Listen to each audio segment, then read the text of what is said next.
What's up mga kabit? Kamusta kayo guys? Ito meron tayong ibabalita ngayon, lalong-lalo na sa mga walang oras na gustong mag-benefit sa pag-akyat at pagbaba ng market, no? Lalo na sa crypto space. Ito yung sineshare ko sa inyo before na kumita tayo ng 16,000, tapos kumita tayo ng 30,000, kumita tayo ng 200,000, tapos kumita ulit tayo ng nasa 6,191 na yan. And today, no, ayan it's 9:50 in the morning. Nasa $226 or USDT na agad yung income natin because of copy trading. Now, pagka tinimes natin yan guys, lalabas nasa 348,000 na yung kinikita natin. Grabe, 2 to 3 weeks lang to since nag-content tayo. Doon ako nag-start na mag-copy trade. Ayan po yung value, no? Now, ang crucial dito, like uulitin ko ulit dito sa OKX, no? Ang crucial dito is yung paghahanap ng traders, no? Kasi syempre may mga magagaling na traders, merong hindi magagaling na traders. So ito yung mga makikita niyo yung mga percentage niyan, yung win rate niyan, even yung dami, no, ng mga kumukope sa kanila.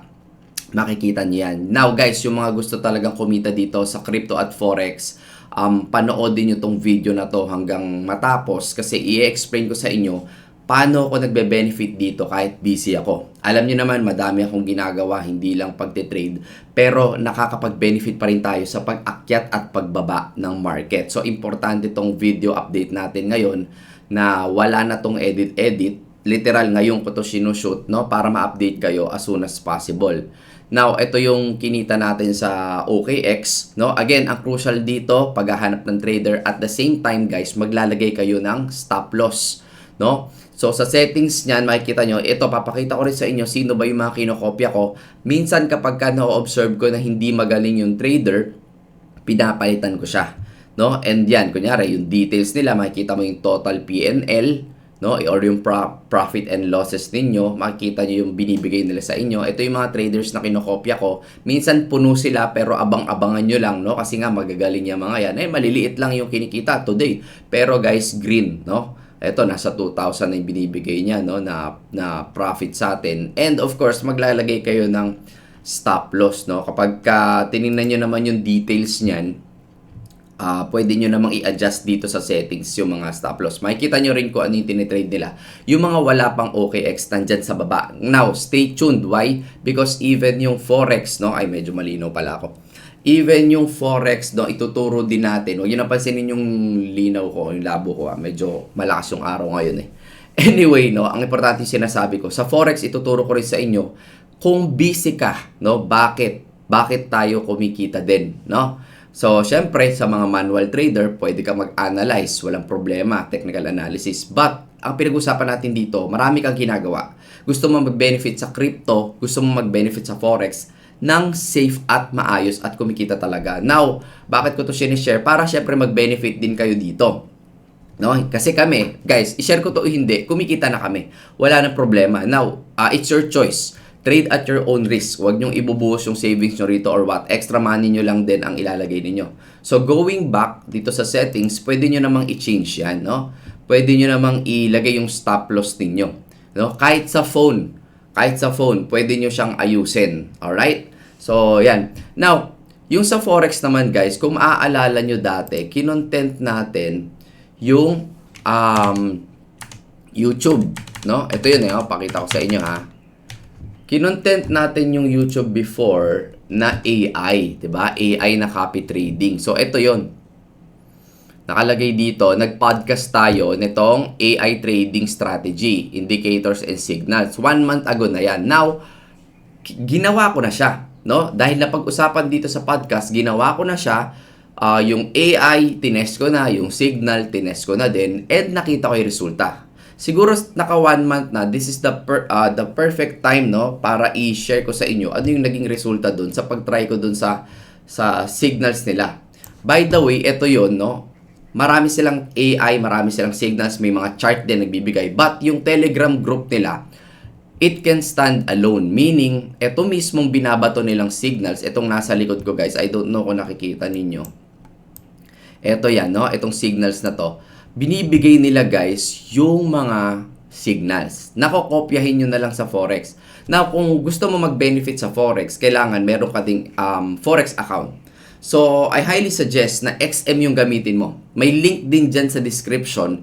Make sure lang na pag kinlik mo yung link sa description, papapiliin ka dyan kung download the app or, guys, crucial to papapiliin ka kung download the app or continue to web. Ang piliin nyo guys is yung continue to web. No? Mamaya na kayo mag-download ng app, no? Pagka okay na yung inyong account. So, continue to web nyo muna. May red ata at saka green yan, no, na button. Click mo yung continue to web and then mag-register ka na sa XM.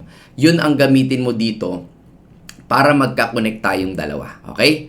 Now, may benefit kasi yan sa iyo at sa akin.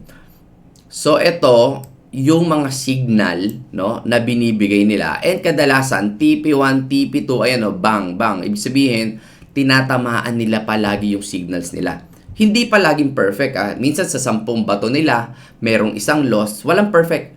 Pero libo-libo na, no, ang nagbibigay ng signal group. Kaya lang, no, yung iba talaga, sobrang daming stop loss. At hindi talaga kumikita. Nag-e-end, natatalo yung mga kumakopy, no. Ito kasi, no, kaya to effective because of course, may mga expert talaga na nagbabato dyan. But hindi to libre, no? Merong subscription, no? Kailangan mong magbayad. So, if ever, nandyan din yung, kung gusto nyo gamitin yung signal, pin-provide ko na rin yung link dyan sa description. And lalabas yung e-economy, no? Yan yung nagpo-provide ng signal nila. So, ito yung itsura niyan. Papakita ko na din. Pag kilik nyo yung link sa baba, no? Hahanapan lang kayo ng email. Ito po yun. Ayan. So, let's say, kunyari, naglagay kayo ng Marvin G. Favis. Guys, ang pinag-uusapan na natin dito yung Forex signal na. Kanina yung crypto copy trading sa OKX yun. Now, ito naman, kung gusto nyo rin mag-benefit, no? Sineshare ko lang sa inyo. Yung effective. Sobrang daming nagbibigay ng signal. Pero, eto, masasabi ko, na pag nagbigay ng signal, sigurado. Again, sa 10 bigay niya ng trades, isa nasa stop loss. Yung siyam panalo. O minsan, kasi minsan hindi talaga siya nagbibigay ng signal kung hindi siya sigurado. So, sa isang ligo, minsan nakaka-6 siya, nakaka-10, nakaka-8. May isang stop loss. Minsan nga, walang stop loss Ganon katindi. So, lagay nyo lang yung details nyo dito. No? Let's say, naglagay ka ng password dyan. Lagay natin guys sample lang ito. Okay, yung pangalan ko, Marvin. Ayan guys. Wala nang edit tong video na to kasi kailangan ko talagang i-share sa inyo. Teka lang, yung birthday ko malalaman ninyo guys kasi yung edad ko lalabas no? Kailangan itago natin yan. Although, alam nyo naman yan. Pero para kunyari na lang, hindi nyo alam. Yan, lagay ko lang yung address ko. Very crucial to guys Yan, Quezon City. Tingnan nyo mabuti Tingnan nyo mabuti mamaya yung mga signals na binabato. Iba-browse natin siya para makita ninyo. Ano naman. Kahit ano na lang lalagay ko dito. Sample lang naman to. So, yan. In-next ko na. Ay. Ayan. 09. Okay. Nilagay ko lang yung aking number. So, ayan. Habang iniintay natin, eto guys, pakita ko sa inyo yung mga signal na binabato nila. Yan. Nagbato na naman ng signal. Gold, no? Usually gold yung binabato niya. Ito, GBP, JPY, yung dalawa na yan parehas ng binabato. Ito, TP1, TP2 sa pulo. Just imagine ilang pips yan, 50 pips. So, kung may puhunan ka, no? So, ito, let's say, ito, yung week niya. Itong week na to, last week, no? Nagbato siya ng 6 na signals, yung isa talo, pero 6 panalo. Imagine, nakatotal kang 1,220 pips. So, again, guys, ito available lang. Hindi ko sinasabing gamitin nyo to. No? Available lang siya nandito. So, i-click nyo lang yung link kung trip nyo lang. No? Kung trip nyo lang. Walang pilitan. Kasi kami, kumikita na kami rito. Lagyan ko lang to ng 5 lots or 10 lots or 20 lots. Usually, 30 lots yung tinitrade ko. isang pitik lang, imagine 1,000 or sabihin mo na nga 100 pips lang yung panalo. No? Makaisa ka nga lang eh. Panalong-panalo ka na. No? But trade at your own risk. Medyo ang mukha talaga akong kukunin ni Lord, no? Sa linaw. Anyway, eto yun, no? Pag kinlik mo yung e-economy, ako, ang kinuha ko dyan, etong Elite Pack 150. Kasi kasama na dyan yung Manara. Ito yung Manara na tinatawag. Sorry guys, medyo maliit, no? Kung phone ang gamit ninyo. Ayan, i-zoom na lang natin. Manara yan yung ginagamit ko. Nagbibigay rin sila ng signal sa ibang minor trades, no? Sa mga forex, stock options. Nagbibigay din sila ng crypto signal, which is ito yon DeFiverse. Actually, lahat yan tinry ko na. Elite Pro Pack. Pero ako, guys, I suggest, no, para hindi masyadong mahal, itong entry pack lang itong elite pack lang nila na 150. Tapos kung gusto mo ding mag-market, kung gusto mo maging affiliate, pwede rin eh. No? Meron silang affiliate marketing. Meaning, kung gusto mo i-share yung itong ano na to, itong Manara, no? Let's say effective sa'yo. Gusto mo i-share sa pamilya mo. O yan, sige. Try nyo, no? Kung maganda. May affiliate marketing kit din siya. Tapos, hindi naman yan ang babayaran nyo. Kalahati na lang yung monthly subscription ninyo, no? Laging half na lang. I think $75 na lang yung monthly ninyo. Kapag, Diyos ko, what is $75? Kung kumikita ka naman ng thousands of dollars monthly dahil sa tamang binibigay nila na signal. Again, nabigay ko lang to sa inyo. And ang importante pa guys na rito, na news is, yun nga, magbi-Bitcoin halving na. Since then, nung nag-umpisa tayo ng Bitcoin ETF, no, nung na-approve yan, 3 months after, makakapasok na rin yung mga big institutions.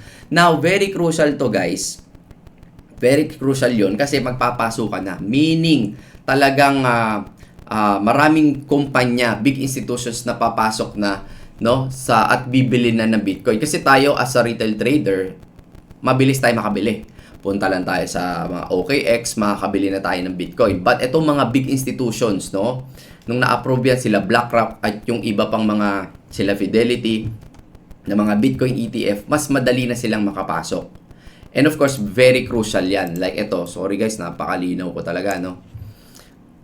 So as of now, Bitcoin bears can't win, no? Kasi sunod-sunod, napapansin nyo, taas ng taas yung presyo ng Bitcoin, no? Nag-73 na nga eh, no? Hindi na nga maawat, nag-73 na nga siya.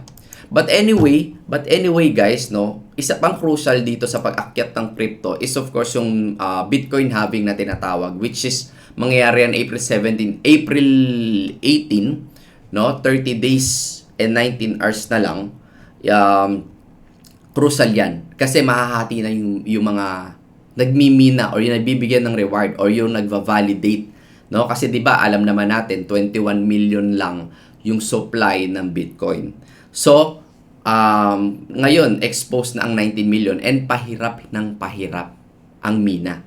So, last time, no, 2009, nag-halving, 2012, 2016, last to 2020, and ngayon, April 2024, mahahati na naman po yung mga rewards or yung binibigay na rewards dun sa mga nagva-validate ng Bitcoin. Ibig sabihin, layman's term, kung nagmimina ka ng ginto, paunti na ng paunti yung supply, tapos habang minimina mo siya, kumukonti pa ng kumukonti sa kalahati.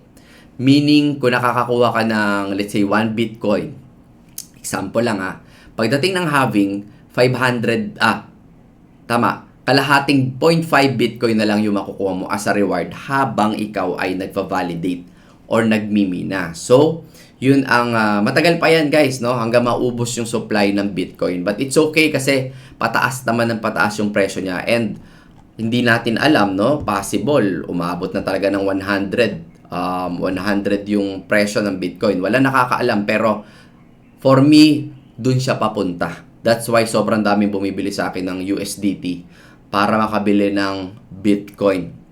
But anyway, no, mabilisan lang, lang naman yan, kung saan papunta yung Bitcoin. Dati sinasabi nila, crypto is dying daw. Diyos ko, asa na kayo, maglabasan kayong crypto is dying. Tapos, wala na raw silbi ang crypto. O ngayon, no, pabagsak na raw, pawala na raw, parang bula. Ngayon, pataas ng pataas. Kasi nga, ina-accept na siya mainstream, no, nag-a-adjust na lahat. Even big companies, Even banks gumagawa na ng mga sarili-sarili nilang crypto. So, for me, pataas na pataas, 100k, no? Pwede mag-retrace pa, but again, long term tayo, doon na papunta yan, 100,000 pataas. No? I believe so na doon na siya papunta. That's why, kung busy ka, no? At least man lang participate ka sa OKX. O kahit bumili ka na lang sa OKX, no? Ng Bitcoin para meron kang meron kang hino-hold dyan, no? Huwag kang mafo-FOMO na umaakyat at least man lang meron ka. Again, huwag kang magsasanla ng gamit, huwag kang papasok dito sa na savings mo ang hawak mo o ilalagay mo. Extra money mo lang. Again, this is another egg, no? Na pagkukuhanan mo din ng income. So, ayan. Summary, tinuro ko sa inyo yung OKX. Kung wala pang OKX copy trading, andyan yung link sa description. Kung wala ka pang XM, no? Andyan din yung link sa description, ilalagay ko. At kung gusto mong makuha din tong Telegram group at yung iba pang bot ng e-economy, andyan na rin yung link sa description. Again, walang pilitan. Pwede mong gamitin yun kasi nga effective. Isang buwan kong tinest. Okay, na yan, okay na okay siya for me.